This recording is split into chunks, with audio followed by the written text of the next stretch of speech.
Si recuerda ya entrando entonces en materias y entrando ya a lo que corresponde directamente a como lección de escuela dominical, si recuerda, hace 15 días, hace 2 semanas, iniciamos o les comentaba que íbamos a estar considerando unas lecciones con el tema principal de el amor y la misericordia de Dios. Ese es un tema general que estamos considerando. Hoy sería una tercera lección en ese sentido, con esa temática principal. Y ya las primeras 2 lecciones o las 2 lecciones anteriores que hemos estado considerando con este tema nos han llevado a considerar el amor de Dios y su misericordia. Si usted recuerda, hace 2 semanas considerábamos el amor de Dios y su misericordia, invitando a todos a venir a Él y saciar sus necesidades espirituales, ¿verdad? Ahí veíamos un pasaje en Isaías capítulo 55 y en donde veíamos el llamado, ¿verdad? La invitación de Dios a venir a Él, todos los sedientos, ¿verdad? Y gozar y venir y saciarse y tomar y comer gratuitamente. Veíamos precisamente ese aspecto de que Él está dispuesto, nuestro Dios está dispuesto a dar su amor y misericordia de manera gratuita a todo aquel que se acerque a Él. A todo aquel que genuinamente, de corazón, con sinceridad se acerque a Dios, buscándolo porque tiene esa necesidad de encontrarlo y de encontrar paz en su corazón. Dios está dispuesto a darle su amor y su misericordia de forma gratuita, sin pedirle nada, sin cobrarle nada. Dios está dispuesto a darle ese amor y ese consuelo que necesita. Eso veíamos en 2 lecciones atrás. También en la lección de la semana pasada, estuvimos considerando que el amor de Dios es tan grande que no se puede medir. No hay forma de medirlo.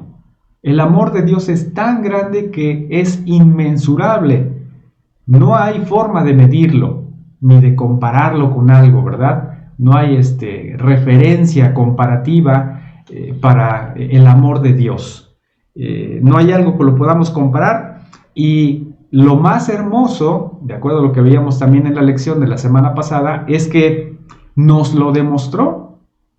A pesar de que no podemos medir ni dimensionar el amor de Dios, Él nos lo demostró a través de darnos a su Hijo unigénito, el Señor Jesucristo, para que todo aquel que crea en Él sea salvo y no sea condenado.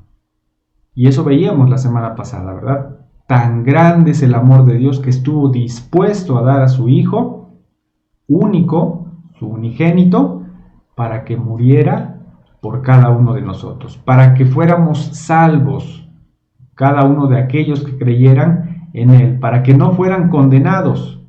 Y veíamos que la decisión está en uno. Dios pone el medio, Dios pone el recurso para que uno pueda ser salvo. Ya solamente es decisión propia, decisión personal, si queremos o no queremos. Está en nosotros. Muchos de nosotros hemos querido, hemos aceptado esa oferta, ese ofrecimiento de parte de Dios, y ahora podemos decir que somos salvos. Ya no somos más condenados. Ahora tenemos el privilegio de ser hijos de Dios. Pero sabemos que hay muchos más que aún no tienen esa bendición. Ahí está la oferta. Como decía en Isaías capítulo 55, para todos. Y es gratis. Y como veíamos la semana pasada en Juan capítulo 3, es para todo aquel que tiene el deseo, el interés y decide genuinamente de corazón aceptar la oferta de salvación que Dios demostró, con la cual Dios demostró su amor enviando a su Hijo por cada uno de nosotros. Bueno, hoy, hermanos, entonces el tema de nuestra lección, o más bien lo que vamos a considerar hoy en nuestra lección, va a estar basado en un pasaje donde veremos qué es lo que el Señor quiere de nosotros. ¿Qué es lo que el Señor Dios Todopoderoso espera de nosotros? En respuesta al amor que Él tiene para nosotros, o que tiene para su pueblo, en este caso. Entonces vamos a considerar en nuestra lección del día de hoy ese aspecto. ¿Qué es lo que Dios espera con toda justicia, con toda razón? ¿Qué es lo que Dios espera recibir de su pueblo en respuesta al amor que Él ha tenido por ellos? Y bueno, ahora usted y yo sabemos que somos parte de su pueblo. Muy bien. En ese sentido, entonces, hermanos, como hemos estado considerando en cada una de las lecciones, vamos a tratar de resaltar una verdad principal, una verdad central, que en este caso nos dice: Dios tiene todo el derecho de recibir de su pueblo obediencia y amor, que se traduzcan en actos de justicia y de misericordia. Eso es lo que vamos a tratar de resaltar en la lección del día de hoy, en un pasaje en el libro de Miqueas. Se la repito, usted la estará viendo ahí en la pantalla. Dios tiene todo el derecho de recibir de su pueblo obediencia y amor, que se traduzcan en actos de justicia y misericordia. En otras palabras, Dios espera recibir de nosotros obediencia y amor, así como Él nos la ha brindado, obediencia y amor, pero demostrados a través de justicia y misericordia, hechos justos y misericordiosos de nuestra parte. Bueno, eso es lo que vamos a estar tratando de observar. Bueno, hermanos, entonces les invito a que tengan ahí en sus Biblias el libro de Miqueas, el profeta Miqueas. Vamos a considerar este pasaje en el Antiguo Testamento. Vamos a ver el capítulo 6 y esta lección la vamos a dividir en 5 puntos. 5 puntos, que es un pasaje corto, no es un pasaje muy largo. Cada punto tiene pocos versículos. Creo que el primer punto es el que tiene más versículos, que es la primera lectura que haremos, pero los demás puntos son más breves. Así es que vamos a ver el primero de ellos. El primer punto se denomina la inexplicable e irreverente actitud de Israel. La inexplicable e irreverente actitud de Israel, que es algo que pues fue constante, ¿verdad? Y lo podemos ver precisamente ahí en la historia del Antiguo Testamento. Y recientemente estudiamos Deuteronomio, vimos mucho de eso, y también hace no mucho tiempo ahí en la congregación consideramos Isaías. También nos habla mucho de esta actitud de parte del pueblo de Israel para con Dios. Bueno, vamos entonces a Miqueas capítulo 6. Vamos a leer los primeros 5 versículos. Dice así la Escritura: Oíd ahora lo que dice Jehová. Levántate, contiende contra los montes, y oigan los collados tu voz. Oíd, montes, y fuertes cimientos de la tierra, el pleito de Jehová, porque Jehová tiene pleito con su pueblo, y altercará con Israel. Pueblo mío, ¿qué te he hecho? ¿O en qué te he molestado? Respóndeme, responde contra mí, porque yo te hice subir de la tierra de Egipto, y de la casa de servidumbre te redimí, y envié delante de ti a Moisés, a Aarón y a María. Pueblo mío, acuérdate ahora qué aconsejó Balac, rey de Moab, y qué le respondió Balaam, hijo de Beor, desde Sittim hasta Gilgal, para que conozcas las justicias de Jehová. Bueno, hasta ahí nuestra primera lectura, este primer punto. Recuerda, estamos considerando el tema del amor y la misericordia de Dios. Nuestra lección es lo que Dios pide. Y bueno, vemos aquí en este pasaje algo característico que encontramos en los profetas, ¿verdad? En los libros proféticos del Antiguo Testamento Sabemos que Dios utilizó precisamente a estos hombres, hombres elegidos por Dios para dar un mensaje a su pueblo. Y casi la mayoría, o creo que todos ellos, principalmente llamaban la atención del pueblo precisamente por su mala actitud, por su actitud irreverente y malagradecida o ingrata para con Dios. Ese ha sido o es el principal tema en los profetas, llamar la atención del pueblo. Y bueno, aquí en el caso de Miqueas no es la excepción.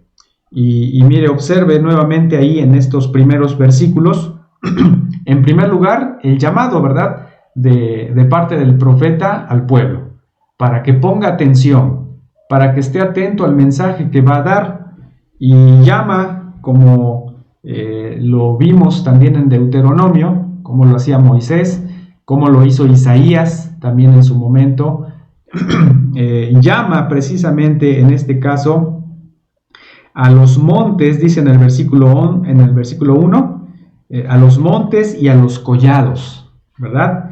Les dice: oíd lo que dice Jehová. Dice: levántate, contiende contra los montes y oigan los collados tu voz.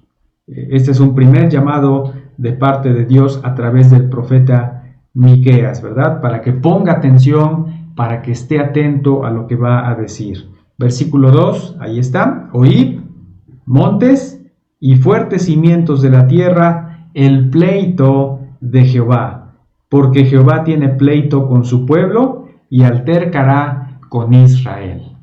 Y llama la atención esto, ¿verdad? Llama la atención poder leer una expresión así de parte o haciendo referencia a nuestro Dios, a Jehová en este caso.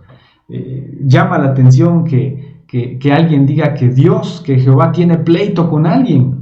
Es algo que tal vez nos sea un poco extraño, ¿no? O muy extraño poder considerar. Pero bueno, en este caso es una expresión, ¿verdad?, para referirse a que Dios tiene alguna queja, por así decirlo, algo que reprochar en este caso de su pueblo. Y mire que Dios seguramente tenía muchas cosas que reprocharle a su pueblo. Tantas cosas, tantas acciones ingratas, tantas acciones que demostraron la infidelidad de parte del pueblo de Israel para con él, tantas acciones que el pueblo cometió durante su historia que evidenciaban la desobediencia, la ingratitud, el menosprecio de todo el amor y la misericordia que Dios había tenido por ellos. Había muchas cosas por las cuales Dios, con justicia, con justa razón, tendría que reprocharle a su pueblo. Y obviamente también tendría por qué estar molesto, estar enojado, y en un momento dado, como nosotros coloquialmente decimos, pues echarle pleito a alguien, ¿verdad? Echarle pleito a esa persona que nos está provocando tanto daño o tanta maldad. Entonces, pues así piénselo, ¿verdad? Así como humanamente nos ocurre, y cuando tal vez yo esperaría, ¿verdad?, que no actualmente, pero sí en nuestros tiempos antiguos, cuando estábamos sin Cristo, pues cuando alguien nos ofendía, cuando alguien nos molestaba, cuando alguien estaba constantemente ahí molestándonos, burlándose de nosotros, en fin, ese tipo de situaciones, hasta que llega el momento en que nos colma la paciencia y pues respondemos, ¿verdad? Y le echamos pleito, y bueno, y pues ¿qué traes, no? ¿Qué tienes conmigo? Vamos a arreglar esto. Tal vez me acordaba de cuando en la escuela, cuando niños, ¿no? A veces era algo que solía ocurrir. No faltaba un niño que nos molestaba, que nos decía de cosas, hasta que finalmente nos colmaba la paciencia y entonces respondíamos, ¿verdad? Decíamos, bueno, pues, ¿qué traes conmigo, no? Y a veces hasta, pues sí, nos echábamos ahí un tirito, ¿no? Como decíamos antes, ¿no? Entonces, pero bueno, no es la situación en el caso de Dios, ¿verdad? La referencia, como dice ahí en el versículo 2, Jehová tiene pleito. Jehová tiene pleito con su pueblo y altercará con Israel. Pero era más bien por eso, porque había muchas cosas que reprocharle. No es que Dios iba a entrar en conflicto a pelear con ellos, ¿verdad? No es que se iba a poner ahí a los golpes o a ese tipo de situaciones, o a ofenderlos, a decirles cosas. No, era simplemente la expresión para manifestar eso, que la actitud del pueblo era tan mala, tan inexplicablemente irreverente, que pues Dios tenía razón en sentirse así y tener muchas cosas que reprocharle. Pero mire, ahora ante esta actitud irreverente que inexplicablemente seguía teniendo el pueblo de Israel para con Dios, y digo inexplicablemente por lo que viene en el segundo punto, ¿verdad? Por lo que él mismo les va a decir. Vea la actitud ahora en el versículo 3 que Dios precisamente tiene en este pleito con su pueblo. Vea la manera en que Dios maneja este pleito que tiene con su pueblo. Y mire cómo les habla el Señor a su pueblo. Versículo 3. Pueblo mío. Y vea, todavía les habla con esa ternura, ¿verdad? Con ese amor que siempre ha manifestado para su pueblo. Les habla así: pueblo mío, ¿qué te he hecho? ¿O en qué te he molestado? Responde contra mí. Lejos de empezar a decir, bueno, tú te has portado así conmigo, me has desobedecido, no has sido humilde, has ido en pos de los ídolos, te hiciste un dios de fundición, un becerro de oro, has sido ingrato, has reprochado constantemente, te has quejado, en fin, tantas cosas que el pueblo ha hecho, y Dios tendría tal vez humanamente lo que le decía, ¿verdad? ¿Cómo reaccionaría uno en esas situaciones? Pues tú eres así, pero tú me has hecho así, tú dices que yo soy así, pero mira, tú eres así y así, tú también eres grosero, eres desobediente, dices esto, me haces aquello, en fin, uno empieza a sacar las cosas de la otra persona, ¿verdad? Y se les empieza uno a echar en cara para decir, bueno, tú dices que yo soy así, bueno, pero tú eres así, y haces esto, y dices aquello, y vas así, y en fin, y con tal de defendernos, ¿verdad? Con tal de ahora reprocharle a esa persona. Pero mire, Dios no hace eso, Dios no lo hace así, y vea cómo en el versículo 3 les habla todavía con ternura, les habla con amor, pueblo mío, ¿qué te he hecho? O sea, no entiendo, ¿verdad? No me explico por qué es que tú actúes así para conmigo. ¿Qué te he hecho? ¿En qué te he molestado? Vea, qué palabras de parte del Señor, ¿verdad? ¿En qué te he molestado? Imagínese, ¿acaso ha sido molestia el hecho de que Dios haya visto a su pueblo sufriendo la esclavitud en Egipto, padeciendo el sometimiento de los egipcios, y que haya tomado la decisión de sacarlos y de llevarlos a una tierra que fluiría leche y miel? ¿Eso era molesto para ellos? ¿En qué te he molestado? Dice. ¿Qué te he hecho? Responde, ¿verdad? Responde contra mí. Y ahí en el versículo 4 está esto que precisamente ya le acabo de mencionar, ¿verdad? Dice en el versículo 4, porque yo te hice subir de la tierra de Egipto y de la casa de servidumbre te redimí. Como diciendo, ¿verdad? Pues no entiendo, no me explico, porque si yo estoy buscando tu bien, estoy buscando tu beneficio, estoy buscando sacarte de la esclavitud y llevarte a una tierra fértil y hermosa que he seleccionado para ti, donde tendrás bendiciones abundantes si me obedeces. He hecho todo lo necesario para que estés bien. A través de tu peregrinar en el desierto te di alimento, te di sustento, te protegí, te di victoria contra tus enemigos. O sea, no entiendo, ¿verdad? Esa actitud de parte tuya para conmigo.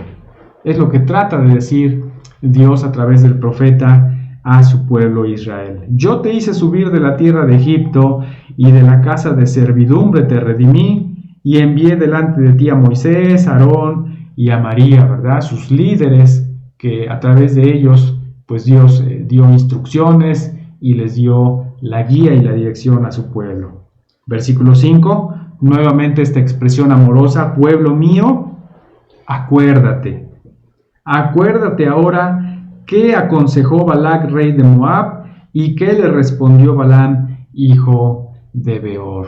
Acuérdate también de eso, ¿verdad? Y si usted no se acuerda de esta pequeña historia, usted puede ahí con calma en casa, más adelante, leer en el libro el libro de Números, en el capítulo 22, y entre el capítulo 22 y el capítulo 24, ahí encontramos esta historia, esta referencia que aquí en Miqueas, Dios a través del profeta les hace referencia a ello, de cómo también sus enemigos buscaban su mal.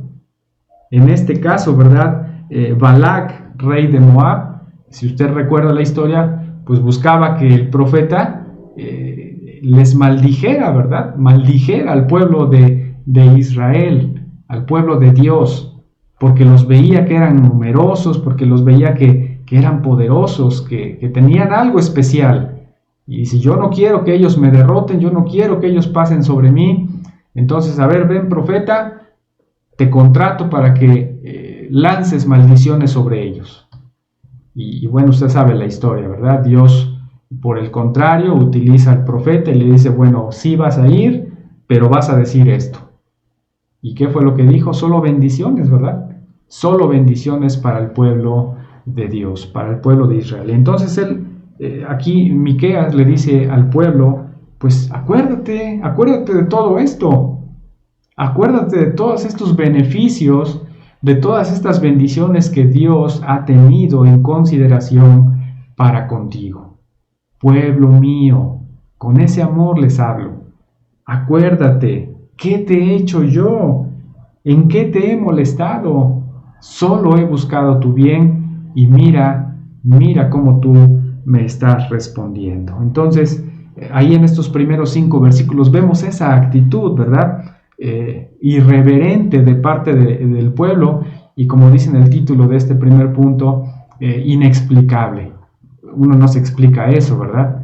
Y mire, tristemente, pues el hombre precisamente, la humanidad, se caracteriza por eso, por ser ingrato, por ser malagradecido ante las expresiones de bondad y de misericordia de parte de Dios.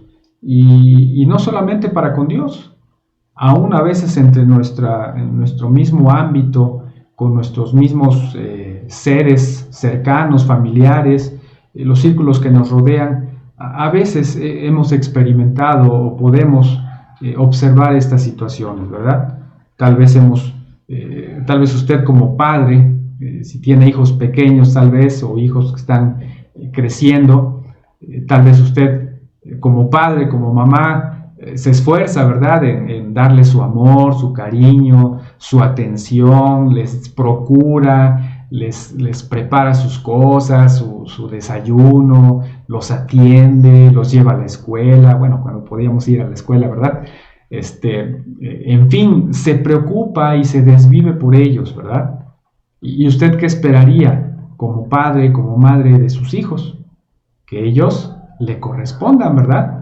Que ustedes sean igual, amorosos, obedientes, gentiles, que estén pendientes, en fin, que correspondan a lo que usted está haciendo por ellos.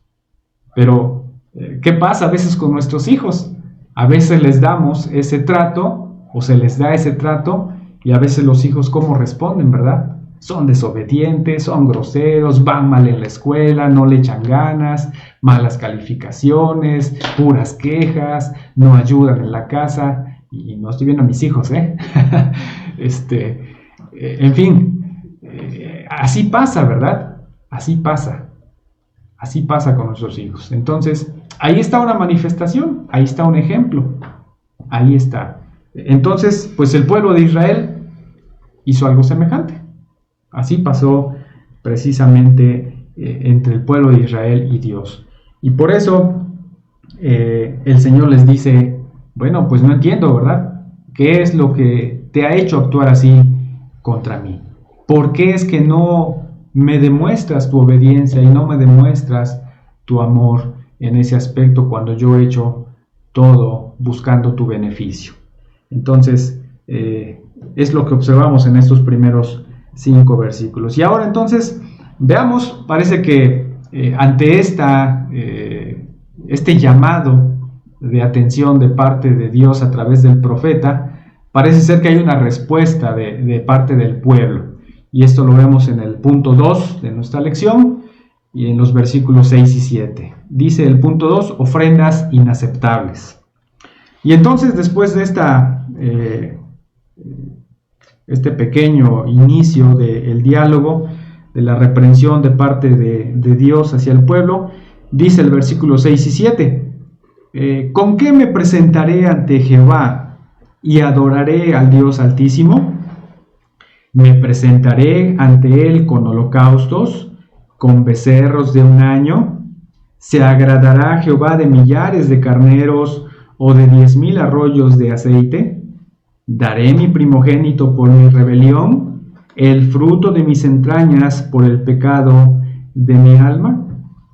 Bueno, parece ser que hay una reacción, ¿verdad?, de parte del pueblo, a través también de la voz del profeta.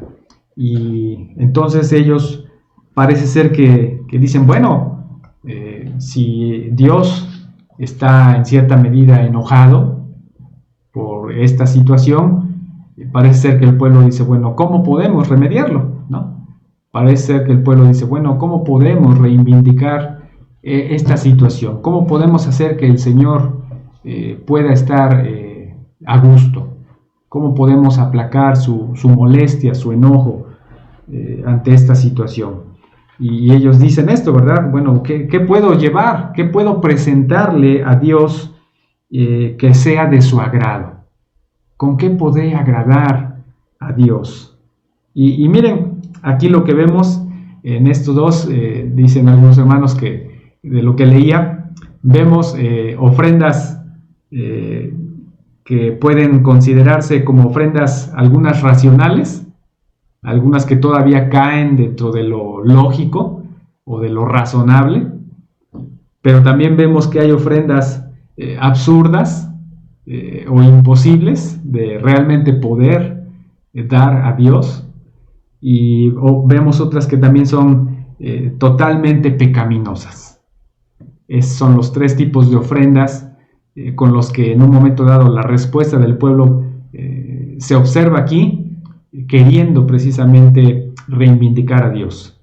Entonces, mire, en primer lugar, las ofrendas que todavía parecen caer dentro de lo razonable, dentro de lo lógico, es lo que dice en el versículo 6.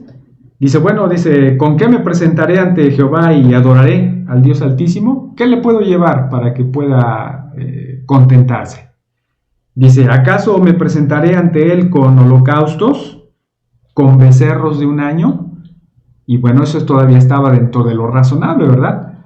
Porque así era parte de lo que el pueblo tenía que hacer, era parte de lo que Dios había determinado en sus leyes, como parte de los rituales que el pueblo de Israel tenía que hacer, ofrecer ciertos animales con ciertas características, y bueno, ahí cabía dentro de lo lógico, ¿verdad? Becerros de un año. Bueno, eso estaba dentro de lo lógico.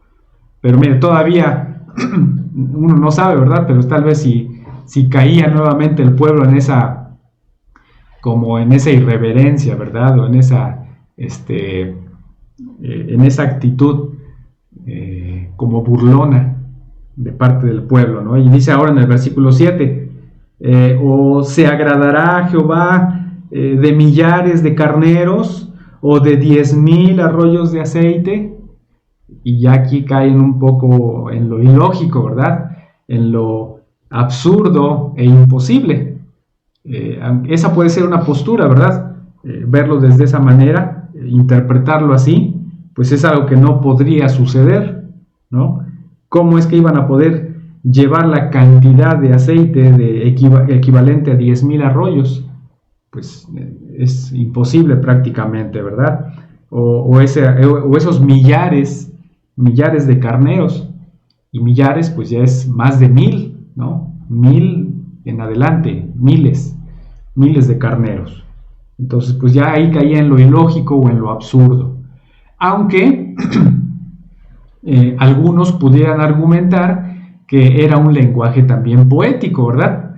Un lenguaje poético en donde pues tal vez se maximizaba, ¿no? Ese lenguaje, esa característica del tipo de lenguaje, la hipérbole, ¿no?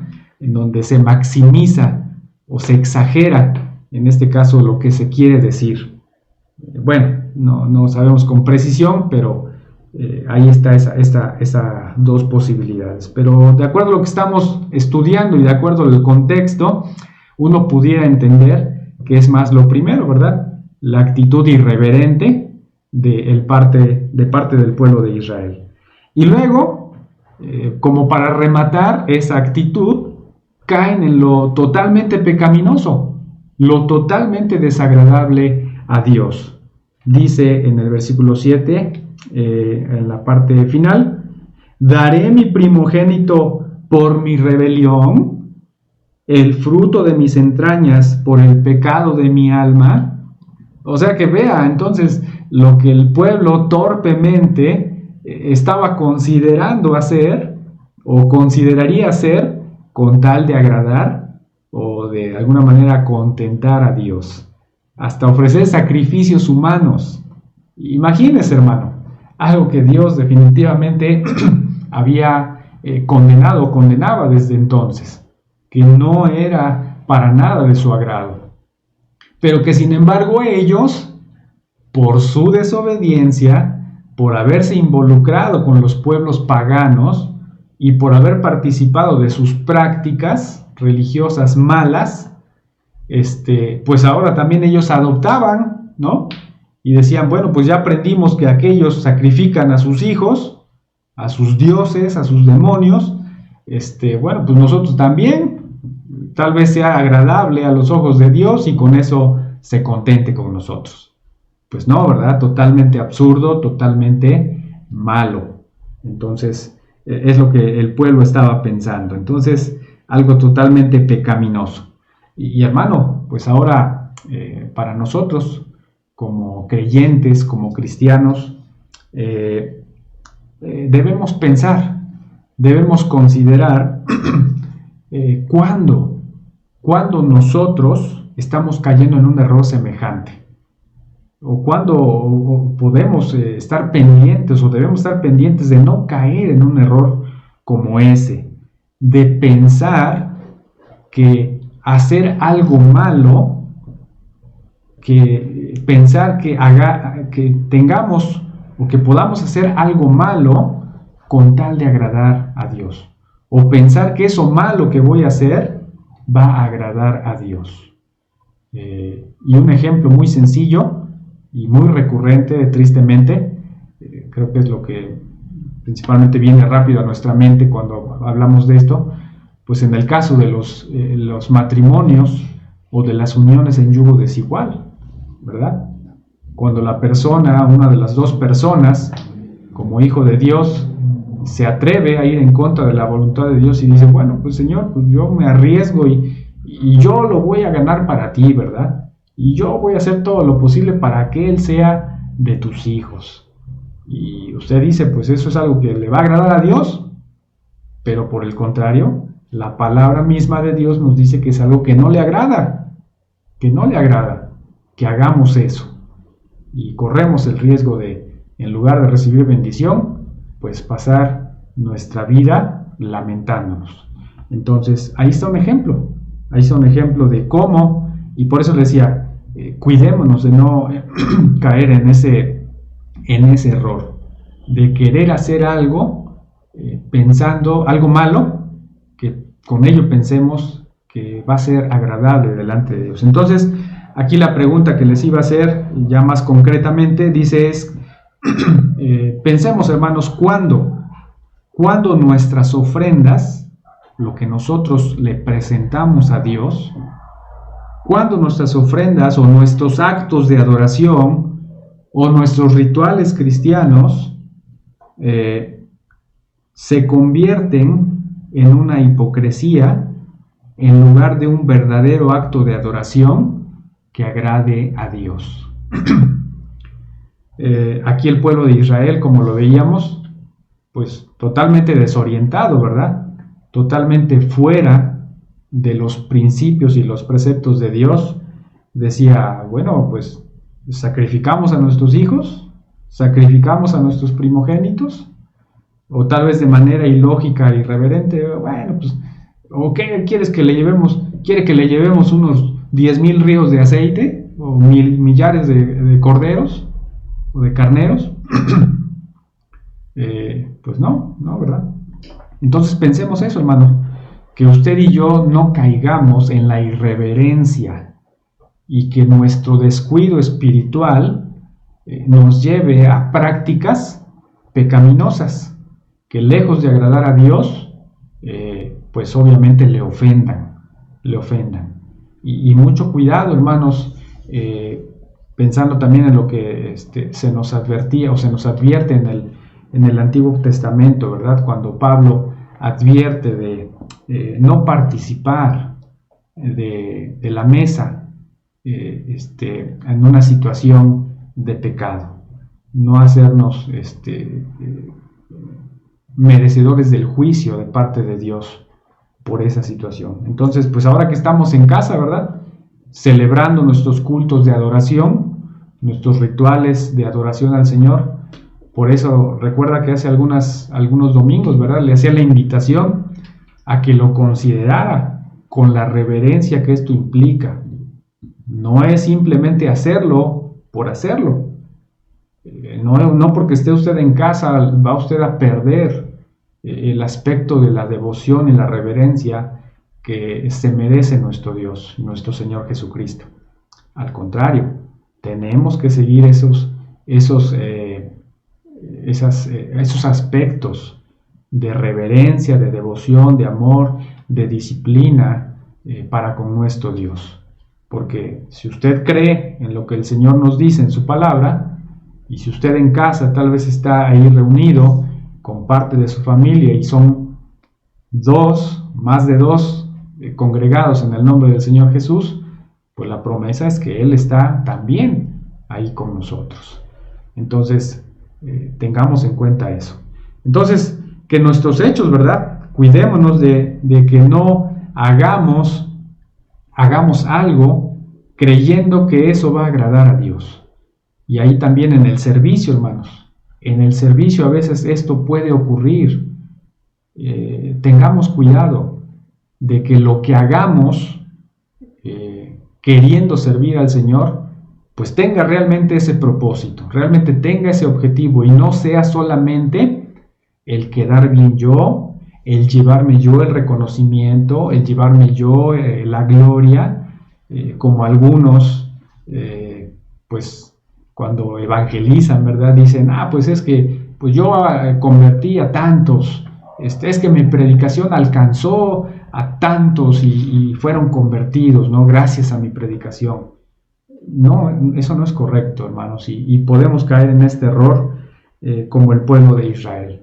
Entonces la pregunta era esa, ¿verdad? ¿Cuándo se convierten nuestras ofrendas, nuestros actos de adoración, nuestros rituales cristianos, cuándo se convierten en una hipocresía en lugar de un verdadero acto de adoración que agrade a Dios?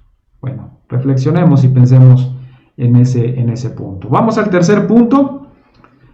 Vamos a los versículos 8 y 9, en donde vemos ahora la ofrenda aceptable. Lo que sí sería aceptable y lo que espera Dios recibir de su pueblo. Vamos ahí, Miqueas capítulo 6, versículos 8 y 9. Oh hombre, y ahí está como esa lamento, ¿verdad? Después de escuchar las propuestas del pueblo irreverentes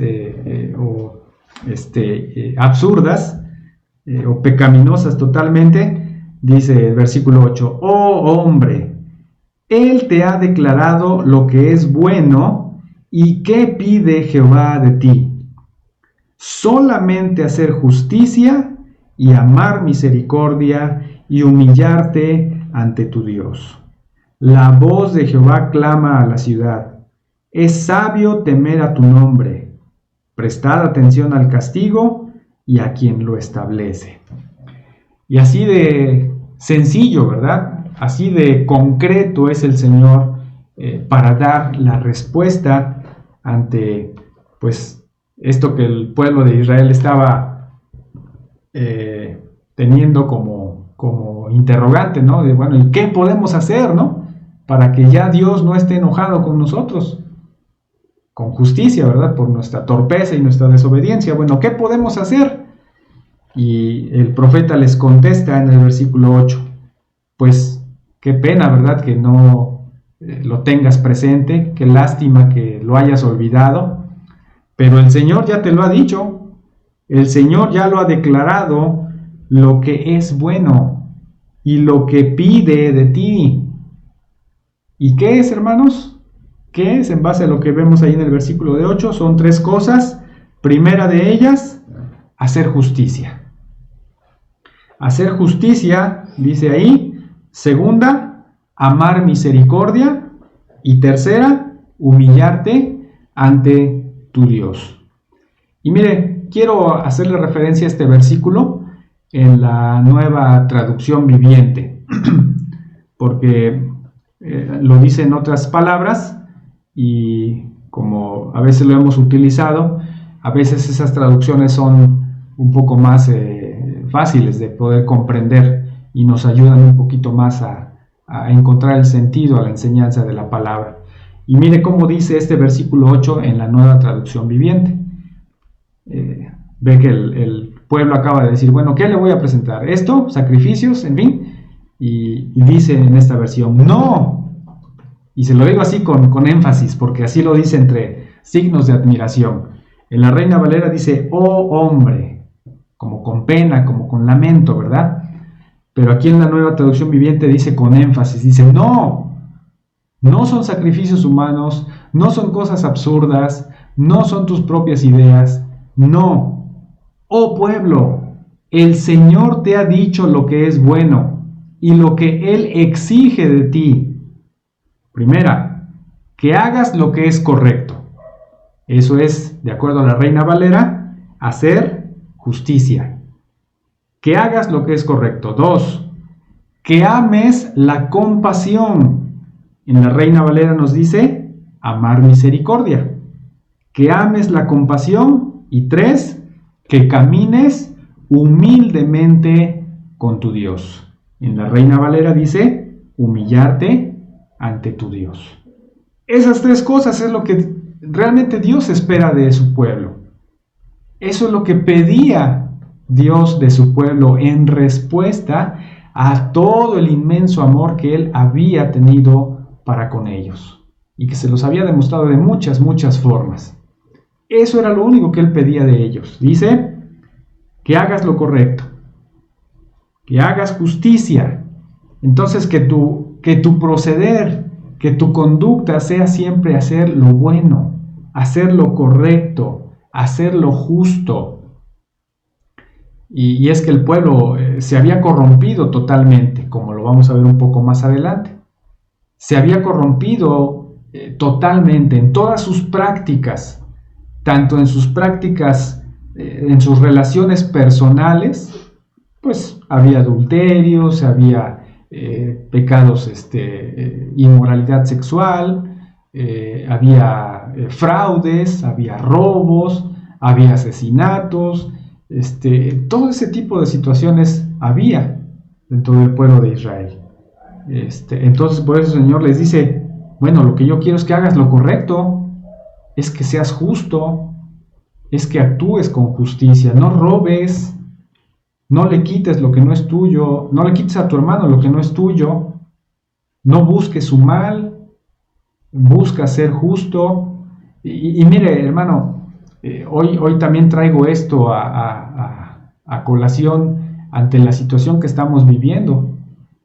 Mire, lo justo de nuestra parte ante esta pandemia que estamos viviendo es que hagamos lo que nos corresponde para evitar que haya más contagios. En ese sentido, lo que se nos ha dicho que debemos hacer es procurar quedarnos en casa. Si no tenemos algo a qué salir que sea indispensable, no lo hagamos. Que cuidemos las medidas de higiene, que usemos el cubrebocas. Y si usted sale a la calle, hermano, si tiene esa necesidad de salir a la calle, usted va a ver que tristemente hay mucha gente que no lo hace. Y ahí podemos ver una actitud injusta, porque aquel que no lo está haciendo, no está siendo justo con su prójimo.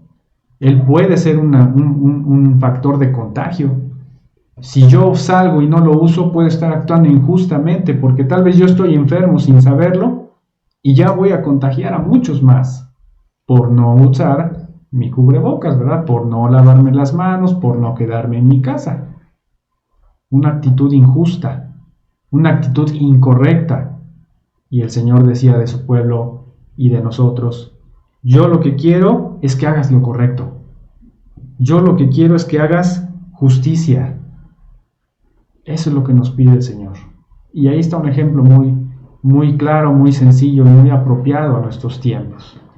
En el segundo aspecto, el Señor dice: también algo de lo que quiero que hagas es que ames la compasión. Que ames la compasión. Dice la Reina Valera: que ames misericordia. ¿Y a qué se refiere esto, hermanos? También hoy lo traigo a colación. Bueno, en el caso del pueblo de Israel, como les decía, el hecho de que se habían corrompido totalmente en todas sus relaciones y en todas las esferas de su vida, pues obviamente los había hecho ser insensibles, ser egoístas, solamente buscar cuidar lo suyo y buscar su beneficio, y no se fijaban en lo de los demás, no veían las necesidades de los demás, y al contrario, ¿verdad? Buscaban perjudicarlos, eran insensibles. Entonces el Señor dice: bueno, pues yo lo que quiero es que seas compasivo.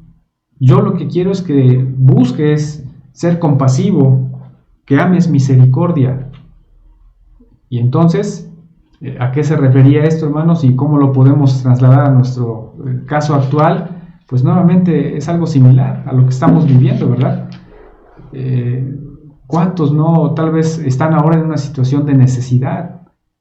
Que han perdido su trabajo, que tal vez o los mandaron a descansar y no están recibiendo su salario, que tienen o tenían un negocio y que por esta situación han dejado de vender o sus ventas han bajado, que tal vez han enfermado y no precisamente de COVID, de alguna otra situación, necesitan ayuda, necesitan apoyo.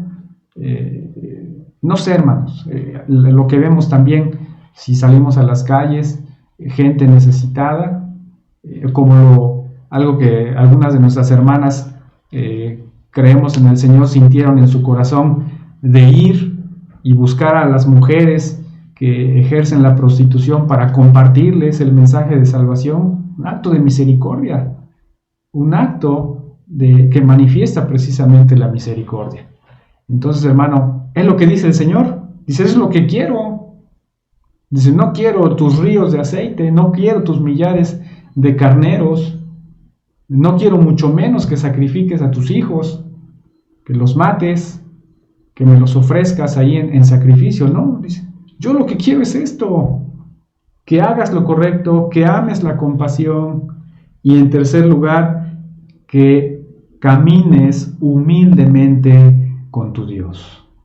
Que camines humildemente con tu Dios. Dice la Reina Valera: humillarte ante tu Dios, algo que el pueblo de Israel había dejado de hacer, y que creo que desde que salieron de Egipto, creo que nunca lo hicieron, humillarse ante Dios. Tal vez de vez en cuando, como por ejemplo cuando el Señor se manifestó ahí en el monte con Moisés para darle las leyes, por miedo, que dijeron: no, Moisés, tú ve, Tú ve y habla tú con Dios y que sea a ti al que se dirija y ya luego tú vienes y nos dices lo que quiere que hagamos y lo haremos.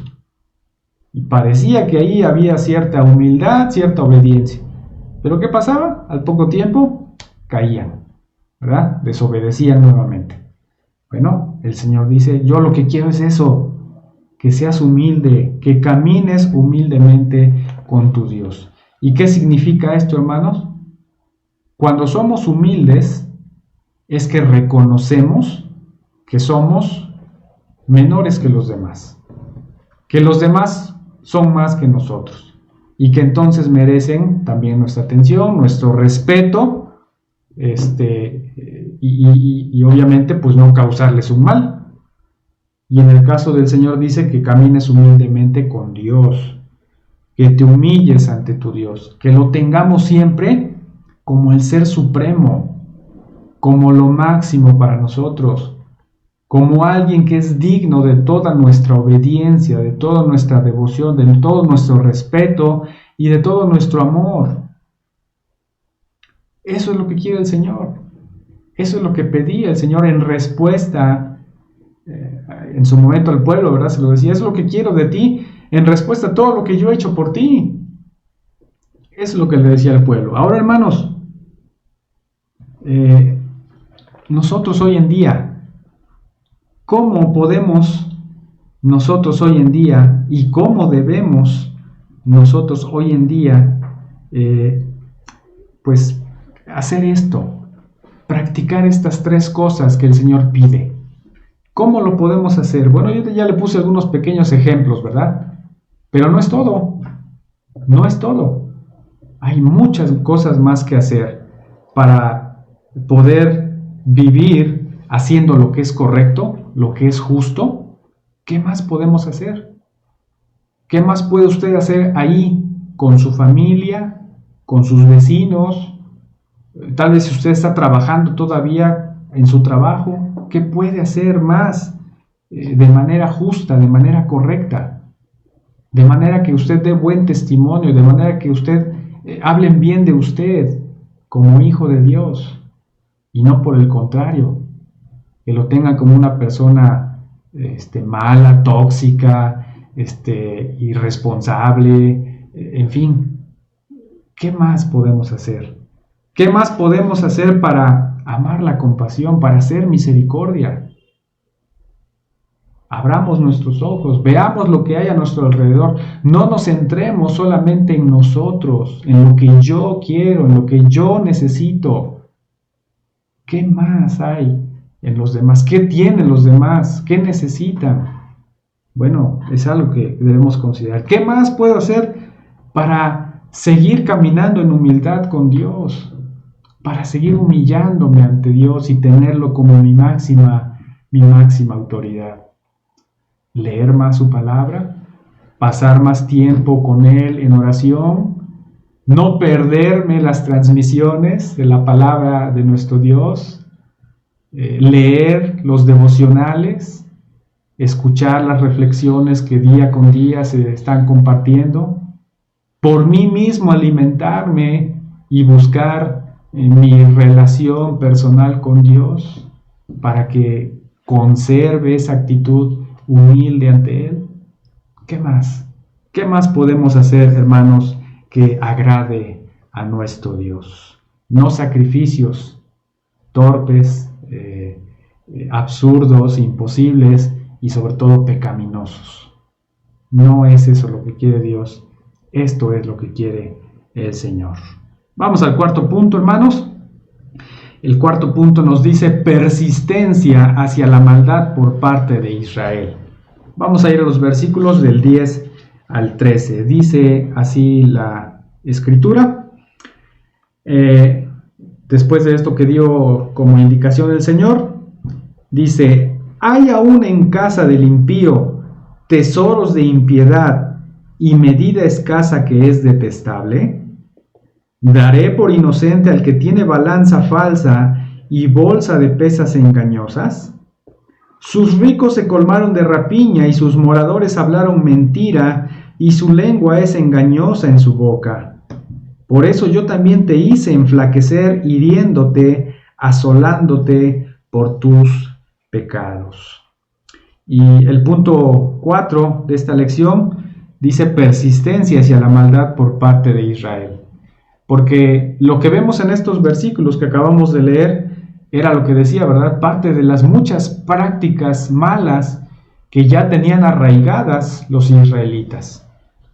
Muchas de esas malas prácticas, esa actitud pecaminosa que el pueblo de Israel ya había adoptado, que ya estaba arraigada ahí en su corazón, aquí se ven reflejadas en estos versículos.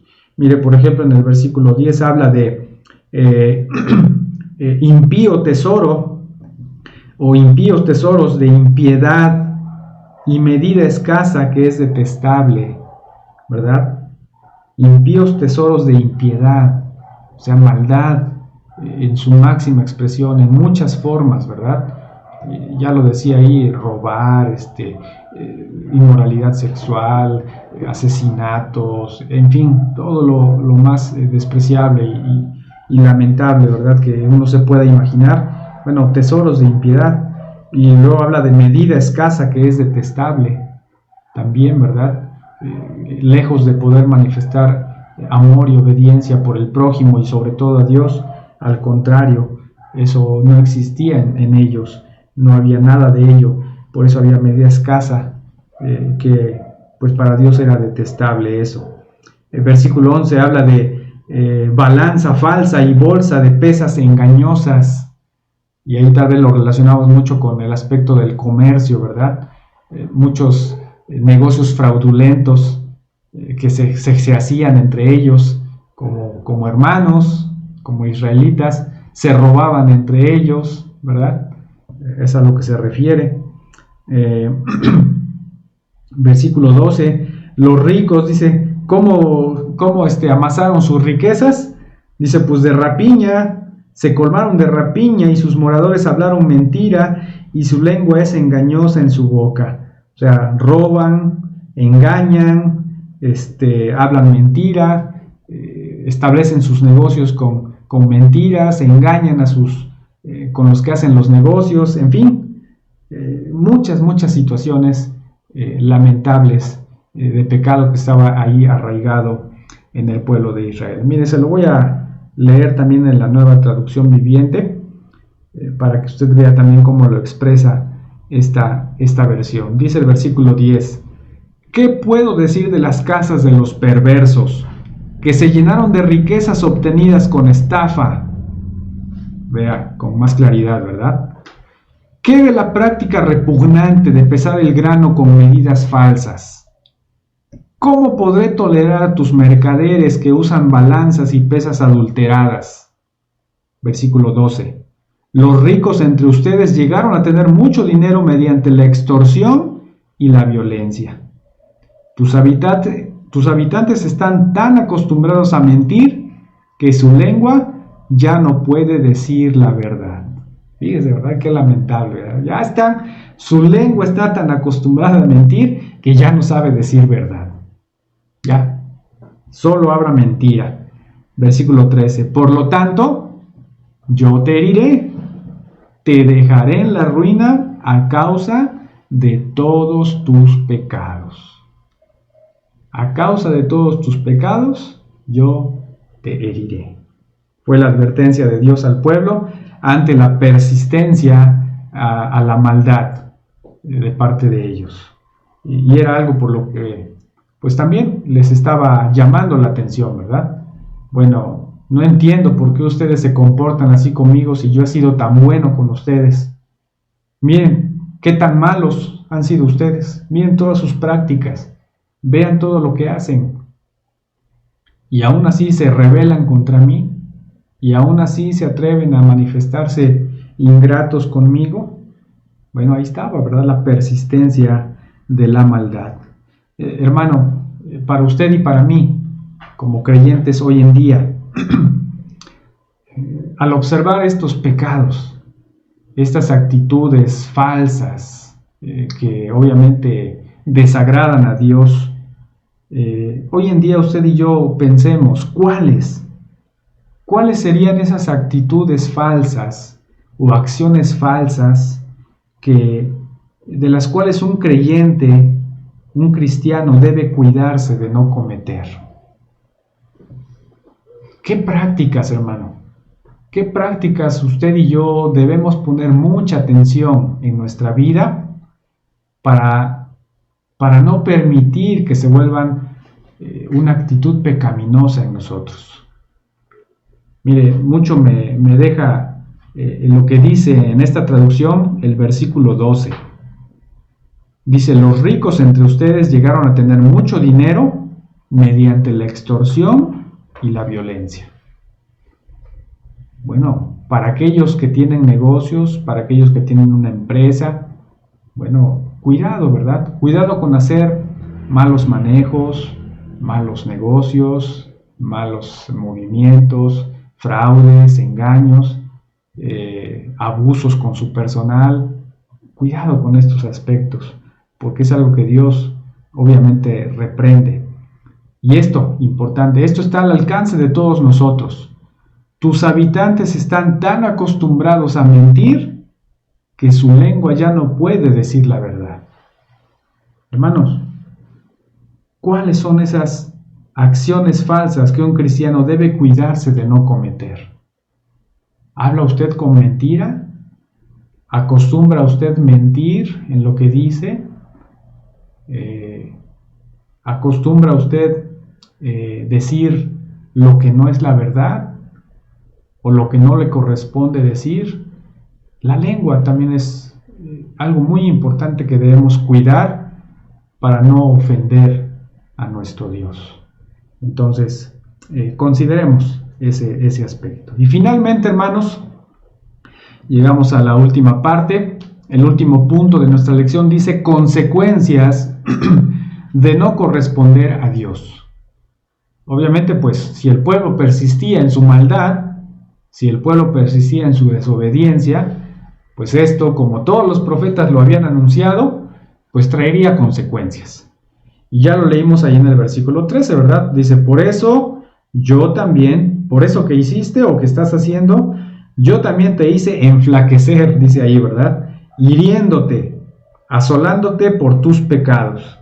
En la Nueva Traducción Viviente que le leí hace un momento dice: por lo tanto yo te heriré, te dejaré en la ruina a causa de todos tus pecados. Ahí empieza la reprensión, ahí empieza el describirle las consecuencias de no corresponder a Dios. Y dice el versículo 14 hasta el 16: comerás y no te saciarás, y tu abatimiento estará en medio de ti. Recogerás, mas no salvarás, y lo que salvares lo entregaré yo a la espada. Sembrarás, mas no segarás. Pisarás aceitunas, mas no te ungirás con el aceite. Y mosto, no te ungirás con el aceite, y mosto, mas no beberás el vino. Porque los mandamientos de Omri se han guardado, y toda obra de la casa de Acab. Y en los consejos de ellos anduvisteis, para que yo te pusiese en asolamiento, y tus moradores para burla. Llevaréis, por tanto, el oprobio de mi pueblo. Y en conclusión, hermanos, pues solamente vemos tristeza en estos últimos versículos, ¿verdad? Las tristes consecuencias de no corregir una actitud pecaminosa, de no corregir una actitud desobediente para con Dios. Ahí se los advierte, ¿verdad? En estos aspectos que tienen que ver con la vida cotidiana y con las necesidades básicas para poder subsistir, como es el alimentarse, el poder trabajar para tener un ingreso. En eso ahí se ve manifestado la justicia de parte de Dios, ¿verdad? Porque dice ahí: comerás y no te saciarás, recogerás, mas no salvarás. Versículo 15: sembrarás, mas no segarás. O sea, no iban a encontrar nada, ¿verdad? Iban a sembrar, iban a buscar encontrar la cosecha para poder sostenerse, pero dice: pero no la vas a encontrar, dice, no va a haber nada. Dice: pisarás aceitunas, pero no te ungirás con el aceite, no vas a encontrar el beneficio de eso que tú hagas. El mosto también, pero no vas a beber el vino. O sea, por más que te esfuerces, por más que hagas y hagas, no va a haber bendición. No va a haber bendición. Porque estás en desobediencia, porque tu vida está siendo una vida de pecado.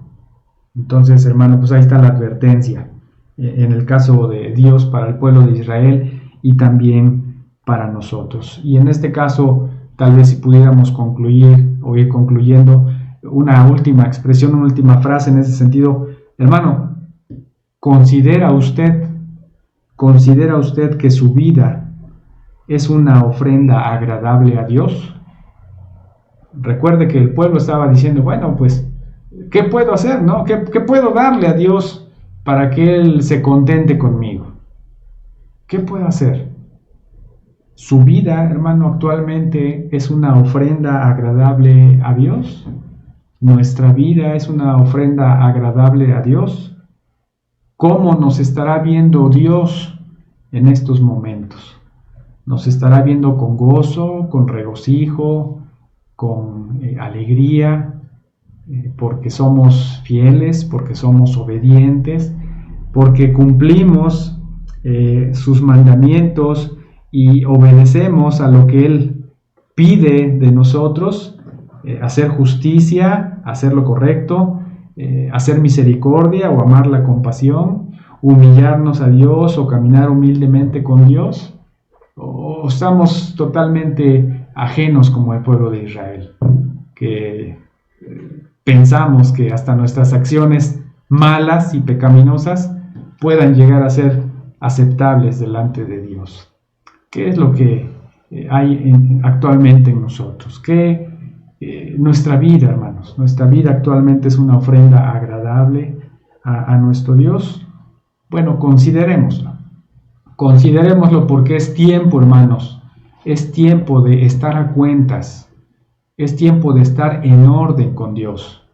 Usted y yo no sabemos cuándo el Señor disponga de nuestras vidas y de qué forma. No lo sabemos. Puede ser a través de esta terrible enfermedad, tal vez.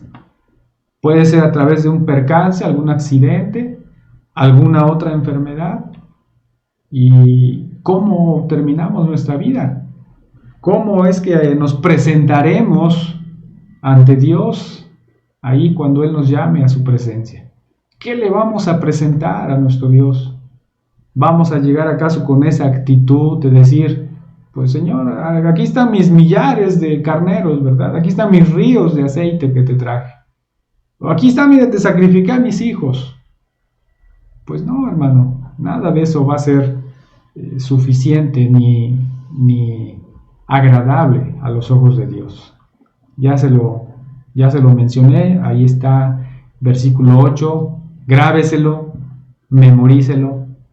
3 cosas le pedía en este caso Dios a su pueblo y nos lo pide también a nosotros: hacer lo correcto, amar la compasión, caminar en humildad. Entonces, hermanos, que eso nos ayude, que eso nos anime, que eso nos motive y nos impulse a evaluarnos, a hacer un análisis de nuestra vida, pensando en que, pues tal vez hoy nos llame el Señor, tal vez hoy nos llame y ¿qué va a encontrar en nosotros? ¿Qué le vamos a poder presentar a Dios? Bueno, que sea una ofrenda agradable, que nuestra vida pueda ser agradable a nuestro Dios. Así que, hermano, pues vamos a orar. Le invito a que me acompañe ahí en casa a hacer una oración. Daremos gracias por la lección que hemos tenido en esta tarde ya, y le invito a que también allá en casa de manera personal siga orando por nuestros hermanos en Ciudad Cerdán, y también acuérdese de orar por nosotros como ancianos y por la iglesia, por nosotros como iglesia en general, Poniente 18. Que Dios nos siga guardando, que Dios nos siga dando su protección, pero también que nos guíe, que nos ayude a tomar las decisiones apropiadas ante esto que estamos enfrentando, hermanos. Así que vamos a orar. Poderoso Dios y Señor nuestro, cuán amoroso eres, Señor. En verdad que tu palabra, cada vez que vamos a ella, nos muestra la inmensidad de tu amor. Cuán cierto es eso de que tu amor es inmensurable. No hay medida ni referencia comparativa para tu amor. Y asimismo tu misericordia, Señor. Así lo demostraste para con tu pueblo Israel. Lo vemos a lo largo del Antiguo Testamento, como tu actitud para con ellos, a pesar de su ingratitud y de su irreverencia, siempre fue de misericordia y de amor, como en este pasaje que consideramos del profeta Miqueas. ¿Cómo le hablas a tu pueblo de manera tierna y amorosa? Oh pueblo mío, ¿qué he hecho? ¿En qué te he desagradado, Señor? Pues absolutamente en nada, oh Dios. De igual manera nosotros lo podemos decir. Nada, absolutamente nada hay que podamos reprocharte a ti, Dios. Nada hay que tú hayas hecho por nosotros que no sea bueno y agradable. Nada haces tú buscando perjudicarnos. Siempre, siempre buscas nuestro bien. Y te damos gracias por eso, Señor, porque somos privilegiados, porque somos grandemente bendecidos. Y Señor, tal vez a veces no entendemos las cosas que tú haces o que permites en nuestras vidas, pero Señor, siempre sabemos que siempre habrá un propósito que es más bueno y que es agradable y que es perfecto.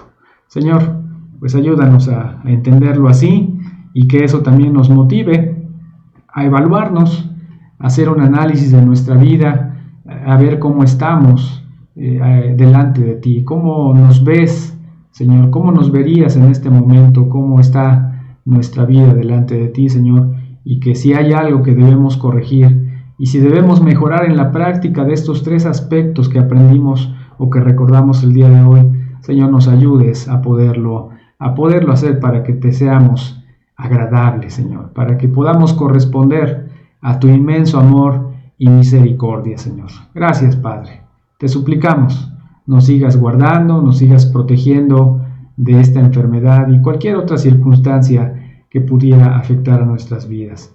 Y Padre, te pedimos de manera muy especial en esta tarde, Señor, des tu ayuda, des tu bendición, des consuelo a nuestros hermanos en Ciudad Cerdán, a nuestra hermana Blanca, Señor, ante pues el deceso lamentable de nuestro hermano Salatiel.